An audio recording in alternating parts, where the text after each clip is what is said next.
Bonjour à tous, c'est parti pour un nouveau numéro de EPAF. Et aujourd'hui, nous sommes avec Vanessa de Pékin Express. Bonjour Vanessa. Salut! Alors, merci d'être avec nous. C'est vrai que tu as participé, on va se tutoyer, allez. Tu as participé à l'actuelle saison, la 15e diffusée actuellement sur M6 de Pékin Express. Donc tu Oui. faisais partie avec Étienne du binôme d'inconnus, on va en parler évidemment, et tous les deux vous avez été éliminés suite à l'abandon de Étienne, on va y revenir évidemment. Alors déjà, comment tu as candidaté, comment l'idée t'est venue à l'esprit? Alors l'idée m'est venue il y a longtemps que je l'ai dans la tête, mais bon, il faut franchir le pas comme tout le monde. Il faut avoir quand même pas mal de jours de congé, enfin voilà, ou de disponibilité, donc c'était compliqué. Il y a 2 ans, j'ai envoyé ma candidature. Enfin, je sais pas si ça a marché, mon envoi, en fait, parce Ouais. que je suis pas très forte en informatique. J'ai jamais eu de réponse, donc je sais pas trop. Et l'année dernière, en voyant Pékin Express, d'ailleurs, je ne l'ai pas regardé en entier l'année dernière, tellement c'était terrible pour moi d'être en fait dans mon canapé et de voir Pékin Express et de me dire j'y suis pas. Seulement spectatrice, oui. Voilà. Et du coup, j'ai pas regardé en entier. J'ai dit bon allez, il faut que je m'inscrive. Je retente ma chance. Donc je me suis inscrite sur le site d'M6 en candidat seul. Voilà, parce que c'était mon choix de le faire en binôme inconnu. Comme Étienne, d'ailleurs? Oui, Étienne aussi, c'est inscrit en candidat seul. Ben, de fil en aiguille, je commence à passer la première étape de casting. Ma sœur me rappelle et me dit comme ça, oh là là, Vané, ta vidéo était pourrie de casting. Et j'ai pensé à une autre idée et tout pour l'année prochaine. J'ai dit ouais, impec. Et j'ai rien dit. Voilà, j'ai caché parce que je savais pas trop où ça allait me mener. Et je voulais rien dire, je voulais leur faire vraiment la surprise. Et du coup, bon, mais très bien, elle a réfléchi à son idée. Je sais pas trop laquelle c'est, mais D'accord. on n'en a pas reparlé. Et moi, j'ai continué mes castings jusqu'au jour où, voilà, on m'a appelé pour me dire que c'était. Et alors justement, comment vous réagissez quand vous êtes sélectionné? Et ben, j'étais dans ma voiture et je me suis arrêtée. Et quand on m'a annoncé que j'étais prise, je me suis mise à pleurer de joie. Mais vraiment à pleurer, à pleurer. J'étais là, la dame, je suis désolée, je ne peux pas vous parler tellement je pleure et tellement je suis contente. En fait, je vais enfin réaliser mon rêve, un des rêves assez fous. Et jamais j'aurais cru qu'une petite Aveyronnaise, dans une petite épicière Aveyronnaise, dans son bled perdu, ben, puisse être sélectionnée. Donc vraiment, j'étais énormissime. Et quand j'ai raccroché, mais j'ai crié dans ma voiture de joie. Heureusement qu'il n'y avait pas de caméra. Et alors comment se passe un petit peu le voyage et vous apprenez quand que vous êtes au Kirghizistan, le premier pays de cette édition? Mais le Kirghizistan, j'apprends que je suis au Kirghizistan quand je suis au Kirghizistan. D'accord, donc quand vous prenez l'avion, vous ne saviez pas où vous alliez? Pas du tout. Et dans l'avion, Pas du vous voyagiez avec qui? Avec l'équipe, avec les autres candidats? Sûrement tout. pas Étienne, évidemment. Non, moi, j'ai pas voyagé avec les autres candidats. C'est Étienne qui a voyagé avec les autres candidats. Moi, je faisais l'équipe cachée toute seule Ok, ouais. avant l'émission. Euh, non, moi, j'ai voyagé. Je crois qu'il y avait Julie et Denis, il y avait Stéphane et d'autres personnes de l'équipe, de la prod, mais que je ne connaissais pas. Et une journaliste qui était avec moi, qui n'a pas été forcément ma journaliste, mais voilà. D'accord, donc Euh, dans un autre avion au même moment. D'accord. Tu formais le binôme d'inconnus avec Étienne, donc un sacré personnage qui a amusé beaucoup les téléspectateurs, un petit peu moins à la fin sûrement. Donc comment c'était avec Étienne? Quel souvenir tu gardes de lui? Vous êtes bien entendu dans l'ensemble. alors Étienne, Étienne, drôle de personnage. Voilà, c'était le binôme que je voulais absolument pas quand j'ai fait mon casting. Prout prout, comme je le dis. Ben voilà, vraiment j'étais là. Bon, c'était pas du tout mon truc, sauf qu'il rentrait dans un des critères. C'était qu'il était drôle. Voilà. Mais même c'était un critère. Jamais j'ai eu quelqu'un d'aussi drôle. Naturellement, c'est ça le pire. Donc voilà. J'ai remercié la production des millions de fois en disant quand même, vous m'avez trouvé quelqu'un de très drôle. Vraiment, voilà. Et dès le début, en fait, avec Étienne, ça a matché. Même si on était différents, moi, je m'arrête pas du tout aux apparences. C'est pas du tout mon cas, justement. Je trouve qu'il faut regarder à l'intérieur de la personne. Il y a souvent de très très belles personnes. Et le physique, pour moi, m'importe tellement peu, donc c'est vrai qu'il était en décalage avec ce que j'avais demandé.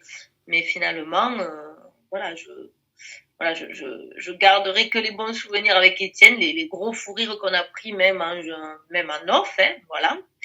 Euh, et quelqu'un d'attachant, comme je dis. C'est-à-dire qu'il est attachant, mais il est chiant. Ouais. Mais on ne peut pas se passer de lui. C'est énorme, c'est comme ça. J'adore Étienne, vraiment, même. Donc c'est vrai pour ceux qui n'ont pas vu cette saison, en tout cas l'épisode de jeudi dernier, c'est vrai que voilà, il a décidé d'abandonner l'aventure et donc ça a enclenché directement votre élimination. Et donc on t'a vu très ému et très émotif comme l'a dit Étienne. Donc tu ne lui en veux pas. Non, je lui en veux pas. Je vois pas l'intérêt d'en vouloir à qui que ce soit, ni à la production, ni à Étienne. Déjà, à la production, j'en veux absolument pas parce que ben, j'ai réussi à vivre un peu mon rêve, même si pour moi, ben, c'était trop court et voilà, la fin n'était pas celle que j'attendais. Je les remercie également de m'avoir fait découvrir ben, ces deux pays, notamment le Kyrgyzstan, qui pour moi, j'ai trouvé ça vraiment magnifique. Je connaissais pas du tout et voilà, des paysages grandioses. Donc voilà, j'en veux pas du tout à la production. Et ils m'ont fait connaître Étienne que jamais j'aurais connu, je pense, en dehors de l'émission. Et après, Étienne, j'en veux pas non plus parce que je pense qu'il a fait un choix difficile. Il était tiraillé entre le fait qu'il savait que c'était mon rêve et le fait de voilà d'abandonner voilà ou de rester. C'était vraiment un choix très compliqué. Donc j'en veux absolument pas et puis je vois pas l'intérêt parce qu'on a passé de tellement bons moments en fait que je trouve ça un peu dommage de lui en vouloir. Et avec Étienne, t'as gardé un petit peu contact? Vous vous parlez toujours? Oui, oui, on se parle toujours avec Étienne. On ne s'est pas vu parce qu'on habite quand même à 4-5 heures de route. Ouais. Donc voilà, Il est on a dans le repris sud. chacun notre Mm. vie normale. Mais du coup, oui, oui, moi, si je vais dans le sud, c'est sûr que, ou pas très loin, c'est sûr que voilà, je le contacterai et voilà, on s'est régulièrement au téléphone avec Étienne. Et avec les autres binômes de candidats, comment ça s'est passé? Alors, je vais dire que je les connais pas beaucoup parce Mm. qu'on se voit dans la course, on se croit, donc on se dit bon courage et tout ça. Bon, là, je découvre un peu ben, tous les candidats au fur et à mesure des émissions, savoir un peu ce qu'ils ont fait, tout ça. Donc, c'est vrai que je les connais pas trop, à part Papy JC qui, lui, est fanat de l'Aveyron. C'est un Ah, grand... donc, forcément, voilà. il est du Gers, Euh, lui. et voilà, non, mais c'est mieux l'Aveyron. Tu diras que c'est mieux l'Aveyron. La bataille des régions. Et alors, donc là, quand vous êtes éliminé avec Étienne, qu'est-ce qui se passe et qu'on ne voit pas en off? Est-ce que vous rentrez directement ou est-ce que vous restez 2, 3 jours encore? Alors, non, on part enfin, le soir même, donc l'abandon a dû avoir lieu vers 16 heures. Donc, le D'accord. soir, on a fait l'apéro avec Étienne, on a mangé ensemble, voilà, il faut savoir. Voilà, même si je pleurais beaucoup. Mm. Et on devait prendre l'avion à 2 heures du matin. Sauf qu'arrivé à l'aéroport, Étienne arrive à passer sa valise et enfin, voilà, pour lui c'était bon, sauf que pour moi il voulait pas. J'avais pas de test PCR, je sais pas quoi. Donc moi trop contente, je reste un jour de plus, c'est génial. Moi j'étais pas ravie. Étienne qui me dit non mais Vanessa, je vais pas te laisser toute seule. Donc on va récupérer ma valise. Je dis, non mais Étienne, toi tu veux rentrer, moi voilà, au contraire, hein, moi je suis la plus heureuse, hein, j'ai besoin de personne, je voyage toute seule d'habitude, donc voilà. Et donc, on a rappelé, il a été chercher sa valise, il est resté avec moi, il est rentré avec moi à l'hôtel, D'accord. voilà. Et on est resté un jour de plus. Et le lendemain, je me suis éclatée. Moi, j'ai été faire voilà, mon petit tour, ma petite touriste dans la ville où j'ai rencontré de très belles personnes. Étienne lui est resté à l'hôtel, il s'est reposé, voilà. Et, Et on est reparti. Le et lendemain, ouais. bon, à 2 heures du matin. Ok. Et effectivement, tu parlais des tests PCR, les mesures sanitaires dans l'aventure. Je crois que la vaccination était obligatoire, non? Non, la vaccination n'est pas obligatoire, c'est fortement conseillé parce que ça t'évite des tests PCR, d'avoir le nez en chou-fleur. En tout cas, Voilà. toute l'équipe était vaccinée, je crois. Oui, tout le monde était vacciné en Voilà. fait. Parce Et que vous faisiez des tests réguliers. on a eu un test avant de partir en Ouzbékistan et en arrivant en Ouzbékistan. Ouais, au passage de frontières. Voilà, après je sais pas, mais voilà, moi ce que j'ai pu avoir comme test. Et donc, effectivement, vous rentrez avec Étienne un jour après, et je crois que très vite, toi, tu es repartie toute seule en séjour, très peu de temps après ton retour en France. Oui, alors en fait, on est rentré du coup le mercredi soir. Le jeudi après-midi, si non mais moi, j'ai 3 semaines de vacances encore. C'est hors de question que je reste chez moi. J'avais prévu de barouder, quoi, enfin de barouder, d'être à Pékin Express. Donc, ni une ni deux, j'ai acheté un vol pour le dimanche. J'ai lavé mes affaires, j'ai fait mon sac et je suis repartie le dimanche pour 3 semaines de voyage en Albanie, Macédoine et Et Monténégro, en Monténégro. stop. Voilà, un stop, comme Pékin Express, Ouais, comme mes voyages normaux. une sorte Voilà. de Pékin Express, mais sans caméra et toute seule, c'est ça? Voilà, mais ça, c'est mes voyages, c'est tout le temps mes voyages. Voilà. Et avec le sac à dos rouge? Non, j'avais pas pris de sac à dos rouge parce qu'on n'avait pas forcément le droit de le dire. Et le problème du sac à dos rouge, c'est que moi, je voyage avec un sac à dos, je voyage avec un petit sac à dos, plus petit que le rouge. Et du coup, il va en bagage en cabine. Sauf que le sac à dos rouge, il n'y va pas. Et j'aurais trop peur de le perdre, alors j'ose pas partir avec. Voilà. Ouais. Et quelle est la chose qui t'a le plus marqué dans l'aventure? Par exemple, voilà, les moyens techniques qui sont mis en œuvre. Il y a beaucoup de caméramans, j'imagine. Est-ce que tout ça, est-ce que ce que tu voyais à la télé, c'est fidèle à ce que tu as vu sur place? Oui, oui. Moi, je trouve que, enfin, voilà, au début, je me disais, oui, c'est une télé-réalité, enfin, ils appellent ça télé-réalité, or, enfin, moi, je trouve pas quand même trop. Je trouve que, voilà, c'est très authentique. Moi, vraiment, ce que j'ai vu à la télé, c'est vraiment ce que j'ai vécu. Et je remercie toute l'équipe de production, toute l'équipe de montage, quoi, enfin voilà aussi, qui ont fait, voilà, qui ont fait un boulot extraordinaire parce que vraiment pour moi, ça reflète exactement ce que j'ai vécu. Et c'est vrai que, voilà, moi j'ai été surprise. Je me rappelle le premier plateau qu'on a fait avec Stéphane, j'ai compté le nombre de caméras et je l'ai écrit dans mon carnet de bord parce que j'avais une carnet D'accord. de... Parce que je crois qu'il y en avait une quinzaine et j'étais, ah, mais c'est pas possible, il y a tout ça pour nous. Mais bon, Ouais. C'est moi un j'arrive très de gros ma petite Barnum. campagne, j'ai pas une caméra, quoi. Ouais. Et donc le meilleur souvenir que tu retiendrais de ton aventure? Et il n'y est pas à la télé, je pense que c'est vraiment, voilà, l'avant, il y a les 2 dernières soirées vraiment qui ont été très, très émouvantes en fait. Il y a eu une soirée où voilà, il y a un musicien qui était venu, qui jouait du djembé et qui chantait. Et moi, voilà, j'avais fait de la danse africaine, donc vraiment, ça a été un moment de partage énormissime parce que lui, il jouait, c'était après l'épreuve du tapis, mais Ah oui. rien à faire, j'ai dansé, voilà, j'ai fait la danse africaine. Et l'autre souvenir, c'était le lendemain, on était chez une mamie et un papy, je crois qu'ils avaient 70 ans à peu près. Et vraiment, cette mamie m'a beaucoup touchée. J'ai même chanté Mamie Blue. Voilà. Parce que vraiment, j'ai l'impression que c'était ma mamie. Comme si c'était ma mamie depuis voilà, que je connais depuis tout le temps. Donc c'était fort. Enfin, je reviens toujours d'un voyage changé, quoi. Voilà, c'est... Et quel est le prochain voyage d'ailleurs? Eh bien, je sais pas, voilà, parce que je choisis mes voyages même pas une semaine avant. Ah oui, d'accord. Donc, je peux même pas le dire parce que c'est simple. Hein, voilà, j'ai une semaine de vacances. Une semaine avant, je regarde les vols. Hop, peut-être celui-là, c'est pas cher. Je prends le vol le moins cher et je pars. Et avec Stéphane Rothenberg, comment ça s'est passé? Alors, Stéphane, une personne merveilleuse, autant euh, devant la télé que hors caméra.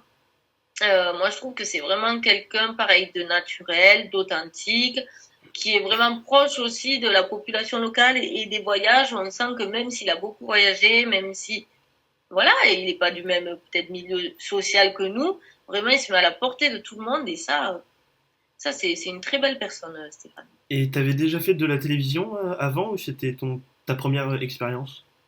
C'était ma première expérience. D'accord, donc aucune apparition télé avant. Non, non. Et est-ce que cette première t'a donné envie de repartir, de faire d'autres émissions ou de repartir à Pékin Express par exemple? Si j'avais une émission à faire, ça serait Pékin Express et rien d'autre. Voilà, c'est mon rêve. J'ai vraiment pas envie de faire koh ou je sais pas. C'est pas du tout ma philosophie. C'est pas du tout moi. Voilà. Donc oui, si j'avais à refaire, c'est sûr Pékin Express. Il me rappelle mon sac est prêt, je repars. Quoi. Vraiment. Et peut-être avec Itinéraire bis ce coup-ci. Voilà. Mais de toute façon, que ce soit itinéraire bis ou voilà, ou même de nouveau un Pékin Express avec un binôme inconnu, au contraire, je suis partante et 100 fois partante. Sans Étienne, je pense qu'il ne voudrait pas repartir par contre. Étienne, quand va y poser la question, mais oui, je suis pas sûre que Étienne soit chaud pour repartir. Et donc j'imagine qu'on te reconnaît dans la rue maintenant. Eh bien oui, je suis plus Vanessa qui passait inaperçue. Je suis ma pauvre Lucette, par exemple, dans la rue. Mais bon, après, moi, ça me fait énormément plaisir de rencontrer les gens, de leur parler, de prendre le temps avec eux. C'est pour ça que je fais beaucoup de live. Je réponds à tous mes messages que vous m'envoyez, même si des fois, ben, j'ai mis un peu de temps. Là, depuis jeudi dernier, j'étais ensevelie sous les messages et puis je travaille à côté, donc voilà. Mais c'est vrai que oui, on me croise dans la rue et je prends vraiment plaisir à faire ça. Et bah c'est super et merci d'avoir pris ce temps pour être avec nous dans Epaf, ça m'a fait très plaisir.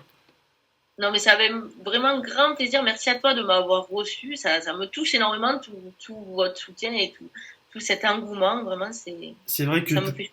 c'est vrai que tu as beaucoup ému les téléspectateurs parce que c'est assez rare comme ça que un des deux binômes abandonne et donc évidemment ça a généré ton élimination contre ton gré donc je crois que ça a beaucoup touché les téléspectateurs.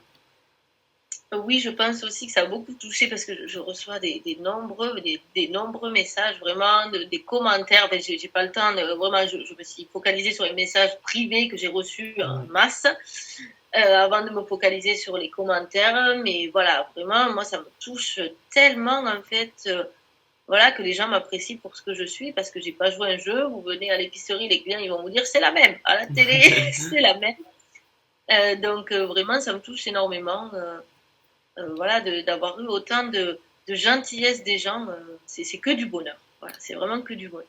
Et ben on finit sur ces beaux mots. En tout cas, voilà, c'est la fin de ce nouveau numéro de EPAF. Un plaisir vraiment d'avoir eu ton ressenti, Vanessa. Merci beaucoup d'avoir été avec nous. Et donc, on retrouve Pékin Express. J'imagine que tu vas regarder la suite de l'aventure. Tu n'es peut-être même pas au courant de la suite des événements, qui a été éliminé, qui va gagner. Non, je suis au courant de rien. Voilà, j'ai voulu garder la surprise. Comme tout le monde, on a nos pronostics. Je ne les dirai pas parce que si c'est vrai, Ouais, ça dépend il va y avoir des de quoi. mauvaises Alors, langues. Et pour tous les téléspectateurs, c'est chaque jeudi, effectivement, sur M6, la suite des aventures de Pékin Express avec Stéphane Rothenberg. Merci encore d'avoir été avec nous, Vanessa. merci à toi. Et à très vite dans EPAF.